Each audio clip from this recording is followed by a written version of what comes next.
নমস্কার বন্ধুরা, আজকের এই বিশেষ ভিডিওটি শুধুমাত্র এম নামের মানুষদের জন্য। যদি আপনার নাম এম হয় অথবা আপনার খুব কাছের কোনো মানুষের নাম এম হয়, তাহলে আজকের ভিডিওটি একেবারে শেষ পর্যন্ত মন দিয়ে শুনুন। কারণ 16ই আগস্টের দিনটি আপনার জীবনে সাধারণ একটি দিন হয়ে নাও থাকতে পারে। এই দিনে এমন কিছু ছোট ছোট ঘটনা, কিছু মানুষের আচরণ, কিছু অপ্রত্যাশিত খবর এবং কিছু সিদ্ধান্ত সামনে আসতে পারে, যেগুলো প্রথম মুহূর্তে খুব সাধারণ মনে হলেও পরে বুঝতে পারবেন এই ঘটনাগুলোর মধ্যেই আসলে একটা বড় ইঙ্গিত লুকিয়ে ছিল। বন্ধুরা, এম নামের মানুষদের একটা বিশেষ বৈশিষ্ট্য হলো তারা অনেক কিছু নিজের মধ্যে রেখে দেন। বাইরে থেকে শান্ত থাকলেও ভেতরে ভেতরে অনেক কিছু নিয়ে ভাবেন। কাউকে সহজে নিজের মনের কথা বলেন না, কিন্তু যখন কোনো মানুষকে বিশ্বাস করেন তখন তাকে মন থেকে বিশ্বাস করেন। আর এই কারণেই কখনো কখনো কাছের মানুষের কাছ থেকেই কষ্ট পাওয়ার সম্ভাবনা তৈরি হয়। 16ই আগস্টের বার্তায় তাই প্রথম কথাটাই হচ্ছে, সবাইকে ভালোবাসবেন, সবাইকে সম্মান করবেন, কিন্তু নিজের সমস্ত গোপন কথা সবাইকে বলবেন না।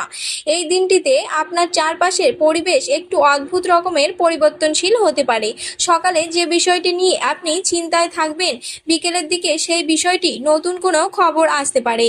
যে কাজটি অনেক দিন ধরে আটকে আছে সেটি আবার নড়েচড়ে উঠতে পারে।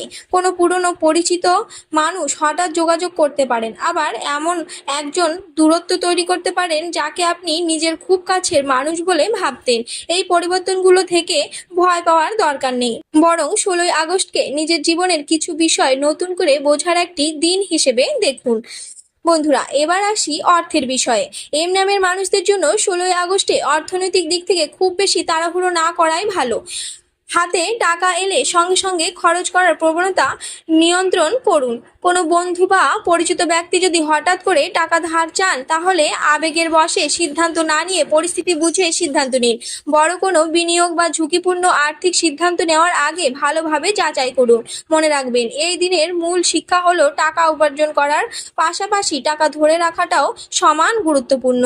বন্ধুরা, যারা ব্যবসা করছেন তাদের জন্য দিনটি শুরুটা একটু ধীরগতির হলেও পরে পরিস্থিতি ভালো হতে পারে। কোনো পুরনো কাস্টমার বা পুরনো যোগাযোগ থেকে কাজের খবর আসতে পারে। যারা চাকরি করেন তাদের উপর অতিরিক্ত দায়িত্ব পড়তে পারে। প্রথমে মনে হতে পারে সবাই কেন আপনার কাছে কাজ দিচ্ছে, কিন্তু এই বাড়তি দায়িত্বটাই ভবিষ্যতে আপনার যোগ্যতা প্রমাণ করার সুযোগ হয়ে উঠতে পারে। তাই কাজের জায়গায় অযথা তর্কে না গিয়ে নিজের কাজটা সুন্দরভাবে শেষ করার চেষ্টা করুন। আর যারা নতুন চাকরি খুঁজছেন তাদের জন্য 16ই আগস্টের আশেপাশে সময়টাকে গুরুত্ব দিন। কোনো পুরনো আবেদন থেকে উত্তর আসতে পারে, কারো মাধ্যমে নতুন কোনো সুযোগের কথা জানতে পারেন, অথবা এমন কোনো কাজের সন্ধান পেতে পারেন যেটা আগে আপনার নজরে আসেনি। তাই ফোন, মেসেজ বা ইমেল একেবারে অবহেলা করবেন না। বন্ধুরা, এবার আসি প্রেম ও সম্পর্কের বিষয়ে। এই সময়টাতেই 16ই আগস্টে এম নামের মানুষদের জন্য একটু বেশি আবেগ কাজ করতে পারে। আপনি হয়তো কোনো একটা কথা নিয়ে অনেক বেশি ভাববেন। মনে হতে পারে প্রিয় মানুষটি আপনাকে আগের মতো গুরুত্ব দিচ্ছে না, কিন্তু সব সময় আপনার ধারণাই সত্যি হবে এমন নয়। তাই কোনো মেসেজের উত্তর দেরিতে আসা, ফোন না ধরা বা কথাবার্তা একটু কম হওয়াকে সঙ্গে সঙ্গে সম্পর্কের সমস্যা হিসেবে ধরে নেবেন না। আগে পরিস্থিতি বুঝুন, তারপর কথা বলুন। যারা সম্পর্কে আছেন তাদের জন্য এই দিনে একটি ছোট্ট পরামর্শ, রাগের সময় কোনো বড় সিদ্ধান্ত নেবেন না। বিশেষ করে আর কথা বলবো না, সব শেষ, তুমি আমাকে বুঝতে পারো না, এই ধরনের কথা রাগের মাথায় বলে ফেললে পরে আফসোস হতে পারে। বরং কিছুক্ষণ চুপ থাকুন, তারপর শান্তভাবে কথা বলুন। আর যারা এখনো সিঙ্গেল তাদের জীবনে পুরনো কারো কথা হঠাৎ মনে পড়তে পারে, কারো কাছ থেকে মেসেজও আসতে পারে। তবে অতীত ফিরে এলেই যে তাকে আবার জীবনে ফিরিয়ে আনতে হবে এমন নয়। মানুষটিকে নয়, তার আচরণকে বিচার করুন। বন্ধুরা, এবার একটা খুব গুরুত্বপূর্ণ বিষয় বলি। 16ই আগস্টে এম নামের মানুষদের জন্য কথার মূল্য অনেক বেশি থাকবে। আপনি কি বলছেন, কাকে বলছেন এবং কখন বলছেন, এই তিনটি বিষয় গুরুত্বপূর্ণ। একটা ভালো কথা আপনাকে কারো কাছে আরো সম্মানিত করতে পারে, আবার একটা ভুল কথা অপ্রয়োজনীয় বিরোধ তৈরি করতে পারে। তাই এই দিনে কম কথা, পরিষ্কার কথা এবং ভেবে কথা বলা আপনার জন্য ভালো হতে পারে। পরিবারের ক্ষেত্রেও কোনো একজন সদস্যকে নিয়ে একটু চিন্তা হতে পারে। বাড়িতে কারোর সঙ্গে ভুল বোঝাবুঝি হলে সেটাকে দীর্ঘস্থায়ী করবেন না। আপনি যদি প্রথমে একটু নরম হয়ে কথা বলেন তাহলে পরিস্থিতি অনেকটাই সহজ হয়ে যেতে পারে। সব সময় কে আগে কথা বললো সেটা গুরুত্বপূর্ণ নয়, সম্পর্কটা ঠিক রাখা বেশি গুরুত্বপূর্ণ। এবার বলি 16ই আগস্টে সবচেয়ে রহস্যময় দিকটির কথা। এই দিনে আপনার জীবনে কোনো একটি বিষয় বারবার সামনে আসতে পারে, একই কথা বারবার শুনতে পারেন, একই মানুষকে বারবার মনে পড়তে পারে, অথবা কোনো পুরনো অসমাপ্ত কাজ বারবার আপনার সামনে চলে আসতে পারে। আধ্যাত্মিক বিশ্বাস অনুযায়ী অনেকেই এটাকে নিজের জীবনের কোনো অসমাপ্ত বিষয়ের দিকে মনোযোগ দেওয়ার সংকেত হিসেবে দেখেন। তাই এমন কিছু হলে একেবারে উপেক্ষা না করে একটু ভেবে দেখুন কোন কাজটা আপনি অনেক দিন ধরে ফেলে রেখেছেন, কোন কাজটা কাউকে বলার দরকার ছিল, কোন সিদ্ধান্তটা আপনি শুধু ভয়ের কারণে পিছিয়ে দিচ্ছেন। বন্ধুরা, এবার আসছে আজকের ভিডিওর সবচেয়ে গুরুত্বপূর্ণ অংশ, কিছু সহজ গোপন টোটকা বা আধ্যাত্মিক অভ্যাস। এগুলো কোনো জাদু নয়, বরং নিশ্চিতভাবে ভাগ্য বদলে দেবে এমন দাবি নয়। তবে মানসিক শান্তি, ইতিবাচক মনোভাব এবং নিজের প্রতি বিশ্বাস বাড়ানোর জন্য এগুলো করতে পারেন। বন্ধুরা, প্রথম টোটকাটি করবেন রাতে ঘুমানোর আগে। বন্ধুরা, ঘুমানোর ঠিক আগে মোবাইলটা কিছুক্ষণের জন্য দূরে রেখে শান্তভাবে বসবেন। চোখ বন্ধ করে আজকের দিনের 3টি ভালো বিষয় মনে করবেন। খুব বড় কিছু হতে হবে এমনটা নয়, কেউ ভালো কথা বলেছে, কোনো কাজ শেষ হয়েছে, পরিবারের কারোর সঙ্গে ভালো সময় কেটেছে, যে কোনো 3টি বিষয়। তারপর নিজের মনে বলবেন, যা আমার জন্য ভালো তা আমার জীবনে আসুক, আর যা আমার জন্য ক্ষতিকর তা থেকে আমি দূরে থাকি। তারপর ধীরে ধীরে ঘুমিয়ে পড়বেন। এই অভ্যাসটা মনকে শান্ত করতে সাহায্য করতে পারে। দ্বিতীয় টোটকাটি আরো সহজ। ঘুমানোর আগে 1 গ্লাস পরিষ্কার জল পাশে রাখুন। কয়েক মুহূর্ত নিজের আগামী দিনের একটি ভালো উদ্দেশ্য মনে করুন, যেমন আগামীকাল আমি রাগ না করে কথা বলবো, আমি আমার গুরুত্বপূর্ণ কাজটি শেষ করব, অথবা আমি অযথা চিন্তা করব না। তারপর জলটি পান করুন।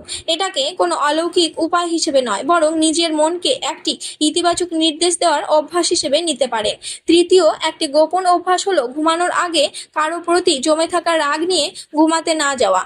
যদি কারো ওপর খুব রাগ থাকে তখনই তাকে ফোন করতে হবে এমন নয়, শুধু নিজের মনে বলুন, আমি আজকের রাগটা এখন ছেড়ে দিচ্ছি, কাল পরিস্থিতি বুঝে কথা বলবো। এতে অন্তত নিজের মনটা হালকা হতে পারে। আর একটি ছোট্ট আধ্যাত্মিক অভ্যাস করতে পারে। সকালে ঘুম থেকে উঠে কয়েক মুহূর্ত সূর্যের দিকে না তাকিয়ে শান্তভাবে দাঁড়িয়ে বা বসে গভীর শ্বাস নিন এবং নিজের দিনের সবচেয়ে গুরুত্বপূর্ণ একটি কাজ ঠিক করুন। সারাদিন 10টা কাজ করার চিন্তা না করে অন্তত একটি গুরুত্বপূর্ণ কাজ শেষ করার লক্ষ্য রাখুন, এতে মনোযোগ বাড়তে পারে। বন্ধুরা, 16ই আগস্টে আরেকটি বিষয় এড়িয়ে চলবেন, অন্যের সঙ্গে নিজের জীবন তুলনা করা। কে কত টাকা উপার্জন করেছে, কে কোথায় পৌঁছে গেছে, আর কার সম্পর্ক কেমন, এসব নিয়ে অতিরিক্ত ভাবলে নিজের শান্তি নষ্ট হবে। আপনার জীবনের গতি আপনার নিজের, অন্যের সময় দেখে নিজের সময়কে ছোট করবেন না। আর যদি এই দিনে কোনো অপ্রত্যাশিত বাধা আসে, সঙ্গে সঙ্গে ধরে নেবেন না যে সবকিছু খারাপ হয়ে যাচ্ছে। কখনো কখনো একটি ছোট্ট বাধা আমাদের আরো ভালো সিদ্ধান্ত নিতে সাহায্য করে। তাই কোনো দরজা বন্ধ হলে কিছুক্ষণ অপেক্ষা করুন, হয়তো অন্য একটি দরজা খোলার প্রস্তুতি চলছে। বন্ধুরা, 16ই আগস্টের শুভ দিক হিসেবে আপনি হালকা বা পরিষ্কার রঙের পোশাক বেছে নিতে পারেন, নিজের কাজের জায়গাটা পরিষ্কার রাখতে পারেন এবং দিনের শুরুতে অযথা নেতিবাচক আলোচনা এড়িয়ে চলতে পারেন। বন্ধুরা, 16ই আগস্ট এম নামের মানুষদের জন্য বার্তাটা খুব পরিষ্কার। কথায় সংযম রাখুন, টাকার ব্যাপারে সতর্ক থাকুন, সম্পর্কের ক্ষেত্রে তাড়াহুড়ো করবেন না, নিজের পরিকল্পনা সবাইকে বলবেন না এবং রাতে ঘুমানোর আগে নিজের মনকে শান্ত করুন। হয়তো এই ছোট্ট ছোট্ট অভ্যাসই আপনাকে আগামী দিনের বড় সিদ্ধান্তের জন্য প্রস্তুত করবে। বন্ধুরা, ভিডিওটি যদি আপনার ভালো লেগে থাকে তাহলে অবশ্যই লাইক করবেন। আপনার নাম এম হলে কমেন্টে শুধু এম লিখে জানাতে পারেন। আর আপনার পরিচিত কোনো এম যদি এই ভিডিওটি দেখেননি তাহলে তার সঙ্গে ভিডিওটি শেয়ার করুন।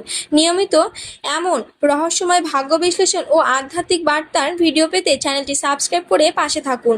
বন্ধুরা, আপনাদের সাথে আবার দেখা হবে পরবর্তী ভিডিওতে। সবাই ভালো থাকবেন, সুস্থ থাকবেন এবং নিজের ভবিষ্যৎকে সুন্দর করার জন্য আজ থেকেই ভালো সিদ্ধান্ত নেওয়া শুরু করবেন। ধন্যবাদ বন্ধুরা।